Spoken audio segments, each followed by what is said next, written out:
Alright guys, so in this video I'm going to teach you how you can create a perfect fat loss meal plan so you can actually lose weight this time. Whether you've been trying to lose weight, build muscle, get in better shape, this video is going to be for you, so stick around, make some notes and enjoy. Most people fail their diet before they even start because one, they have no plan, they have no structure, and this is going to lead them to no results. Not because what they're doing doesn't work, because eventually without a plan or structure, you're not going to stick to it long enough in order to get results. And this is where I see the biggest problem with most people. So I'm going to show you exactly how to set this up so you can have a simple, sustainable plan which actually works and fits into your life, because everyone's busy, they haven't got time to be cooking 5 meals a day and doing all this extra stuff. We need to be efficient, effective in order to get results while maintaining our nice life. So before I jump into this, I want to just quickly say who I am and why you should listen to me. So I'm George, and this is my 90-day transformation where I dropped over 10 kg in 90 days. And the systems I use in all of this, I use with my clients, and I used myself to complete this 90-day transformation. So if you don't think it works, then click off the video. However, here's some proof. If you want to listen and actually get some results this time, then stay watching. So this is going to be a 5-step framework. So you can follow this no matter your starting point, what you've done previously, you've tried, not worked. This will work for you. It doesn't matter what your limiting beliefs are or what you think, that this structure does work. If you do it and follow it right, you can lose 10 kg in the next 90 days. So let's first get into why most people fail. Because most people try to lose weight, they go extreme on their diets, they cut carbs completely, do hours of cardio, all this stuff. And the problem is with this approach is it does work, but it's not sustainable. And that's why people end up losing a few kilos and then gaining it all back. And you've probably been in this cycle before. This cycle is known as a crash diet. And this is what 99% of people I speak to, they do this to try and lose some weight. Yes, they have a starting point, they decide they're unhappy with their weight or their shape, and they know they need to do something about it. So what do? They go on a diet or they restrict what they're eating. This works for a short period of time until they're deprived physically and mentally. They break the diet, break the rules, they overeat, they binge, and this goes into a cycle where they're feeling guilty, confused about how to eat, and then the cycle just repeats and repeats and repeats. And whether you've been doing this for a few weeks, years, whatever, then obviously if this is you, this is a process that's going to help break this crash diet in. So, and the reason why it doesn't work is because you diet without any structure or any systems. And without this, you're relying heavily on your motivation and your discipline. And I don't care how disciplined or motivated you are, this isn't going to help you see it through, because this process is going to take hard work and it is going to take a bit of time. But for you to follow this structure, it should be very simple. The reason your diet doesn't work is because you give up too soon. Like I said before, you go around in this cycle, and because you're restricting too much, you give up too soon, because what you're doing is going to lose you some weight, and that's why you lose a couple of kilos, but you put it all back on because it's not sustainable. And this is part of the giving up the process. So you need to make sure the process is sustainable so you can actually get the results and keep them long term. So before I jump in, I just want to talk about the key principle for fat loss. So everyone knows by now, if you've seen other videos online, you've probably heard someone talk about a calorie deficit. A calorie deficit basically means you are consuming less calories than your body burns, hence putting you in a calorie deficit, and therefore we will burn fat. That's all you need to know about fat loss. If you can put yourself in a calorie deficit, then you'll be losing weight. If you're not losing weight, it's not your broken metabolism, it's not all that other bollocks you're telling yourself, it's because you're not in a calorie deficit. And if you think you are, you're probably not tracking hard enough. So this is going to fix all those issues. So the 5-step framework, as I promised. Number 1, you need to set clear targets. Number 2, look at your current diet. Number 3, tweak your diet you already have to make sure it fits into your targets. Number 4, sustainability. And number 5 is staying on track and managing your progress. First of all, we need to set a calorie goal. Obviously, you can go online and you can go on a calorie calculator. You can message me, drop a comment under this video, and I can send you a free calorie calculator. You need to work out how many calories you need to eat depending on how much weight you want to lose. Whether you want to lose a quarter of a kilo a week, half kilo a week, a full kilo a week, it all depends on your circumstances and it depends how much you can stick to. Remember, if you want to make this as enjoyable as possible, losing the weight slow over a long period of time can be good. However, if you're on a rush with this and you do want to see some rapid weight loss, then you can go slightly more aggressive, but keep this in mind when you're picking your targets. And like I said, when we're picking this thing, it needs to be sustainable and it needs to fit into our schedule. So a lot of people assume that your calorie goals need to look like this and eat exactly the same every single day. However, if you're someone who works out a lot, then maybe we'll have days where we've got higher calories so we can make sure we're performing well in our workouts because we can have a good pre-workout meal before. Or if you're someone who has a good social life and you enjoy your weekends of food, drink, we can eat slightly lower calories in the week when we're at work, we haven't got all those social occasions, and we can bank calories to use on the weekend. But as you can see, across all of these, the weekly average remains the same. And this is what's important for being in a calorie deficit, because it's not just on the daily, it's on your weekly total. We also need to have our protein targets. So you want to prioritize the protein because we want to be losing body fat and retaining as much muscle as possible. If we just stick to calories, then we're just going to lose weight and we'll just look all skinny, weak, and we don't want that. Okay, so the protein target for you to set is pretty straightforward. Get your body weight in kilos and times it by 2 grams. If this is too big for you, so say you're like 130 kilos now, obviously your target of 260 grams of protein per day is going to be massive. Pick your dream, your ideal body weight and times that by 2, and that can be your protein target. Reasons we want a high protein diet is because we want to keep fuller for longer to make it easier to stick to the diet. Obviously, this is because it reduces appetite and hunger. It'll also help us preserve the muscle mass we've already got so we don't just look skinny when we are losing weight. And it will help boost our metabolism so we aren't cutting our calories too low. The reason you need to track is because without any targets, you're guessing.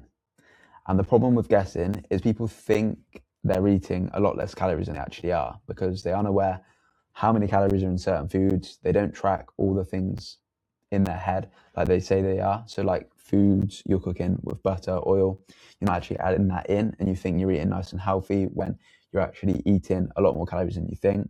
So this is where the underestimating the calories comes in. And this is where the progress starts, because without actually tracking it and knowing what you're doing now, how do you know that you're actually making a change that's going to help you lose weight? You don't. So this is why we need to set our targets and we need to track to make sure we know what we're doing. Step 2 is audit your current diet. Like I banged on before, people quit diets because they hate it, they can't stick to it. So this is why we want to keep the diet you're already eating now, because you enjoy it, you can stick to it, and it fits around your lifestyle. However, at the minute, it's obviously not hitting those targets for you to lose weight. So this process is just to build awareness. So for the next 7 days, you want to track what you're eating. Don't change anything. Don't try and eat healthier. Don't restrict yourself. Just track what you're eating so we can get a baseline number of where you're at now, and then we can tweak from there. And the common issue people will find is too many calories. They think they're eating less calories than they are. You're not eating enough protein, and you're just eating random, inconsistent stuff. And this isn't going to help you build a structure in order to stay full when you are eating lower calories. So this is a common mistake, as you can see on here. So what people often think they eat when they say they're eating 1400 calories, yes, they're tracking coffee, the food they're eating for breakfast, their lunch, their dinner, and the little chocolate and snacks they have after. However, what they didn't track was the 1 tablespoon of butter they cook with, or maybe even the milk going into the coffee. They didn't track the salad dressing or the peanut butter they put out of the jar, and they didn't track the sauces, the sour cream, and the extra pieces of chocolate they got while they were getting it out of the packet. Okay, so this is where you can see the fact is, if your target was 1,800 calories to lose weight, you can see here when you thought you were tracking right, you're in a 400 calorie deficit and you think something's broken because you're not losing weight, when in reality, you're actually eating in a surplus because you didn't track everything properly and you was actually eating 1,995. So you were nearly 200 calories over your maintenance and putting you in a surplus rather than a deficit. So these are the things we need to build the awareness of for an audit so you can actually lose weight this time. Step 3 is adjust your diet. So, like I said before, we've built the awareness now. You have a diet that you can stick to and you enjoy. We then need to make some tweaks so it actually hits our calorie and our protein targets. So the way we can do this is if you enjoy the food you're eating, we can just reduce the portion sizes slightly. However, this is probably going to lead to you being hungry and we need to eat some more volume. So reduce the portion sizes slightly. However, add in some extra foods which are low in calories, so like your fruit and your veg, or some low calorie carbs can bulk up meals, making you feel fuller, while also enjoying the food you were previously. Secondly, you can cut out unnecessary snacking. We're all guilty of this, going into the fridge after work, first thing in the morning, late at night after you've eaten dinner, and getting some chocolate, some cheese, whatever snacks you are eating. We're all guilty of it, and these add up throughout the day. Yes, you might think, I won't track that one because it's only going to be 50 to 100 calories. However, do that 5 times a day, you can see where the problem is going to come up. So, plan snacks in. I'm not saying cut them out altogether, but make sure you know what you're eating and you can build this awareness. And obviously make smarter swaps. So if you're someone who eats ridiculously high calorie protein sources, which have got maybe a lot of fat in, so they're higher in calories, switch for a lean protein source instead. Swap stuff like oil for low calorie sprays, things like that. Make it easier for you to stick to. Next, we obviously want to increase the protein intake because most likely you're under your protein target now. So this just revolves around building meals around your protein. So for example, what I always do is first thing in the morning, I have my breakfast, and this revolves around a protein yogurt. So I'll have my protein yogurt, put some berries, whatever. Sometimes I just have the protein yogurt on its own, maybe a bit of honey, but I'm getting in that protein, which is going to help me stay full. For lunch, I always have beef, whether that's beef mince with rice, pasta, whatever it is, then I can switch that up, but I'm always building it around that protein. And for dinner, most likely I'll have chicken. And just the same, I'll mix up the meals. Sometimes I might have a chicken burger, I might have chicken and rice, chicken pasta, whatever I fancy. But I've already got that staple protein locked in, and that's going to help me have some sort of structure around my meals to make sure I'm hitting that protein goal. And obviously, having protein shakes is good. However, I don't typically have these, and I don't say to clients to have them unless they need it for convenience. I'm always pushing to have your protein from real sources of food, like your meats, eggs, fish. However, if you are lacking in protein, a protein shake isn't going to hurt in order to hit that target. And having simple swaps, so full fat for low fat, food alternatives, sugary drinks is a massive killer. Just swapping these for 0 calorie is a very easy option. And maybe instead of just getting a takeaway, make the same meal as a home cooked meal. Just helps saves on a ton of calories. Number 4 is sustainability. So this process is going to take a bit of time to drop the weight. It's not going to happen in a matter of days or weeks. So you want to make this as easy as possible for you, so it doesn't take much of your mental and your physical capacity throughout the day. So let's think in more consistency, repeat meals, like I just went through before. Just repeating meals that work.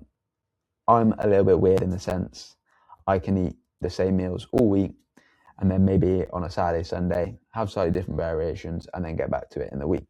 I'm a habit. I'm a habit. I'm a creature of routine and habits. So I like doing these things throughout the week, and this just makes it really easy for me to track less thinking, and obviously it's easy to prep and make because it's simple, straightforward. I know what I'm having. It doesn't waste any of my time thinking about what I'm going to eat tonight. The next is focus on convenience. So you don't want to have all these meals which are going to take an hour to cook just because someone on TikTok said it's got 50 grams of protein and it's 10 calories. Like, have food you like, quick to cook. If you've got an air fryer, that's brilliant. Also make it easy to track. So let's say you buy a pack of chicken and it's 400 grams. But if you know you're going to have that pack of chicken over the next 2 days, you just eat half and you eat the next half. So over that 2 days, you had 400 grams of chicken, but it might not be split up exactly 200 and 200, but it's going to average it out for the week. And that's just a simple way to track without feeling like you're spending half your time putting stuff on the scales, tracking it, weighing it, and it's easy and straightforward to track. And don't make complex meals that you can't make. You already have a diet you enjoy. Just tweak the meals to add a bit more protein, a little less calories. It really is that straightforward. And actually make sure you have foods you actually like. If you hate your diet, you're not going to stick to it. So you want a balanced, clean approach, but it also needs to be enjoyable. So having an 80-20 split of eating foods that are clean, whole foods, and 20% of whatever else you enjoy that might be a little bit higher in calories is going to help you massively in this process. Remember, if you can do this 80-20 split while hitting the protein and the calorie goals, then that is perfect. And number 5 is staying on track. So you are going to need to track your food so you can have the flexibility and the accountability so you know you're actually hitting your calorie goals. It's very easy to go, I'll just put a bit of this in and a bit of that and a bit of that, and all of a sudden you've got 2,000 calories already for the day and it's only lunchtime. Making sure you track creates that awareness. Yes, I said to track for a week, but if you ongoingly track throughout this process, you're going to build a better awareness, you're going to get better at it, and you're going to be more accurate. And this is what's going to help you stay on track and make progress. Because if you're guessing all week and then you're just relying on the scales to tell you if you're making progress, then that's going to be a slow process. Where if you're tracking this each meal every day, you can see the data in real time and you can see whether you're slightly over, you're slightly under. And the best way of tracking like this is if you do have, say, an extra 300 calories today because you're eating slightly less, then you can have that late night snack that you wanted and you can be more flexible around this stuff so it's enjoyable. People hate to track because they hate the fact that they made a lack of progress, but realistically, this is the best way for you to know you're making progress, to be flexible, and to make it enjoyable. Tracking like this literally takes a couple of minutes a day, and people who tell you otherwise, they're lying because it might be a bit of a grind in the beginning, but once you've got your meal set up, you've got the food you always buy, it literally logs it all in there for you, and it's really straightforward to literally just go, I've had that meal today, that meal today, that meal today, and it will all track it. It really is that simple. We're aiming for consistency over perfection. This needs to be sustainable. Yes, you might have days where you go slightly over, and you might have days where you completely blow it all. But the mindset is to not just go, fuck it, I'm just going to start again Monday. You're going to see it in real time, go, look, that's in the past now, I'm done. Next meal, I'm back on track. Or next day, I'm back on track. Because that period of you waiting until Monday, whether you mess up on a Thursday, Friday, or the weekend, is going to snowball your progress back up, your weight back up, and then you're going to have to put in even more work to drop it back down. So don't let a period of time off if you're going out for a meal or a birthday, social occasion, whatever. Just get back on track as soon as possible. The small mess ups, blips, don't ruin progress. This is how you react to it. And yes, you can still live your life. Meals out are fine, staying within your targets overall. You just need to be planning a little bit better because yes, you can go out, have beers, alcohol, meals out, takeaways, whatever. But you need to know that this is going to be higher in calories, and it might not help you hit your calorie and protein for that day. However, if you do this once a week or once every 2 weeks, then this isn't really going to affect progress, because let's say, for example, you're someone who really loves going out at the weekend. Monday to Friday, you could be perfect. You could lose a kilo of body fat in that period of 5 days. And then maybe Saturday, Sunday, you're bad. You've gone over your targets and you've put on half a kilo. Then if you look at it in the long run, that week you've still lost half a kilo, but you've still enjoyed your life, you've had meals out, you've went out for drinks, all that good stuff. And in 20 weeks' time, that adds up to 10 kg of body fat lost. So you see, you need to just reframe and have better planning and structure to make sure you're going to make progress and see where this is actually leading to. And that's why it's important to have the data to track so you know what's going on and adjust based on your results. If you're not losing weight, you're probably tracking inaccurate, or you're just not sticking to the targets you set. There's no two ways about it. A calorie deficit works, and it's the people who think they're in a calorie deficit aren't losing weight because they're not in a deficit.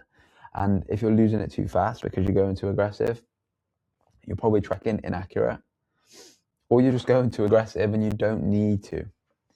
So pull back, eat some more calories, because that's not going to be sustainable. Yes, you'll stick to it the first couple of weeks, but this is a long process, and this is how you get real results and results that are actually going to last.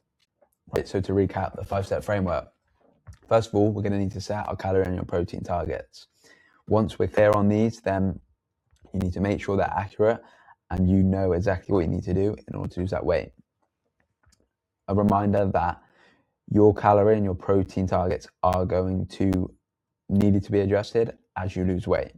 So obviously, not if you lose half a kilo, but I'm talking if you lose 5 to 10 kilos, your new calorie targets are going to be different. So these might need to be recalculated if your weight starts to stall, and that is fine. Number 2, track your current diet. We don't need a new diet. We just need to know what's going on now and what we need to adjust. Obviously, 3, we need to adjust it to fit your goals and your targets so we can make progress and actually see the results we want. Number 4 is keep meals simple and repeatable. It's all about sustainability, because it's going to be a longer process. It's not a matter of days, weeks. You want to enjoy it. You want to make it easy for yourself so you can stick to it. And number 5 is staying consistent and flexible. If you're tracking your data and you're tracking your food, it's very easy to see how consistent you are, and it's very easy to go and be flexible with it, because when you build this awareness around the foods and you know exactly how many calories, how much protein you're eating, it's very easy to adjust if you're having a bad day or you're busy at work or you've got a social occasion. It's very easy to adjust, and that's why you can continue to make progress and still enjoy your lifestyle. If you want to make these sort of transformations of dropping over 10 kg, then this is the process for you.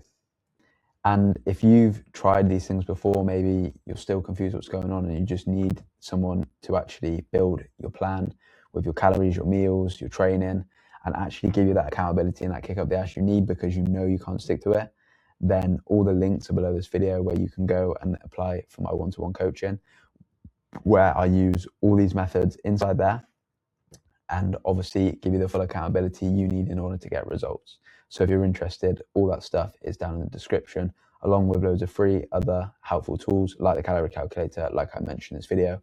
So go down there, have a look through them and enjoy it. If you've enjoyed this video, drop it a like, comment, whatever you want to see in the future, or whatever problems or stuff you need help with. This is really appreciated because I can make a good video on this and it helps you, helps me. And obviously, if you want to stick around and see more videos like this, subscribe to the channel, and obviously I'll see you in the next